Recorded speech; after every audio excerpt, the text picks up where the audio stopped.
வணக்கம் மக்களே, welcome to the better show. இன்னைக்கு ஷோ நம்ம பார்க்க போறது சொட்ட சொட்ட நனையுது அப்படின்ற தமிழ் மூவியோட ரிவ்யூ. இந்த படம் ஆகா தமிழ் ஓடிடி ஆப்ல அவைலபிளா இருக்கு. டைட்டிலே தெளிவா தெரியுது இந்த படம் எதை பத்தி பேச போகுதுன்ட்டு. அதாவது சொட்டையை பத்தி தான் பேச போகுது. நம்ம ஹீரோக்கு யங் ஏஜ்லயே சொட்டை விழுந்துருது. அதனால அவருக்கு கல்யாணம் அப்படின்றது நடக்காமையே இருக்கு அப்படின்னே சொல்லலாம். பொண்ணு பார்க்க போற இடத்துல எல்லாம் அவமானப்பட்டுட்டே இருக்காரு.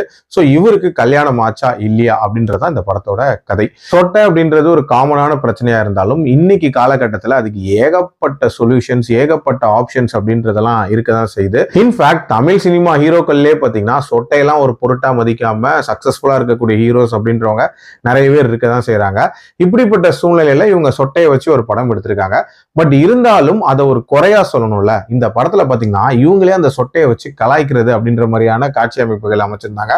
அது ரொம்ப ரொம்ப சுமாரா இருந்துச்சு. அதே மாதிரி இந்த படத்துல பொண்ணு பார்க்க போற காட்சிகள்லாம் இருக்குல்ல, அதை காட்சிப்படுத்தின விதம் அப்படின்றது எல்லாமே ரொம்ப ரொம்ப சுமாரா இருந்துச்சு. அதாவது வேணான்னு சொல்றது வேற, பயங்கரமா அவமானப்படுத்துறது அப்படின்ற மாதிரியான காட்சி அமைப்புகள் வச்சிருந்தாங்க.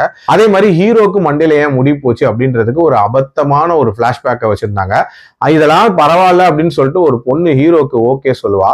அந்த பொண்ணுக்கு ஹீரோ ஒண்ணு பண்ணுவாரு. அந்த விஷயத்த பார்க்கும்போது இவருக்கு கல்யாணம் ஆகாததுல தப்பே இல்லை அப்படின்ற மாதிரியான ஒரு ஃபீல் தான் வந்துச்சு. இந்த படத்துல அவர் மேல எந்த ஒரு இடத்துலயுமே சிம்பத்தி அப்படின்றது வரவே இல்லை. ஓவரால் என்ன பொறுத்த வரைக்கும் இந்த படம் சொட்டை பிரச்சனையை பத்தி டீப்பா பேசக்கூடிய படம்லாம் இல்ல. ஜஸ்ட் இந்த படத்துல ஹீரோக்கு சொட்டைன்னு வேணா சொல்லலாம்.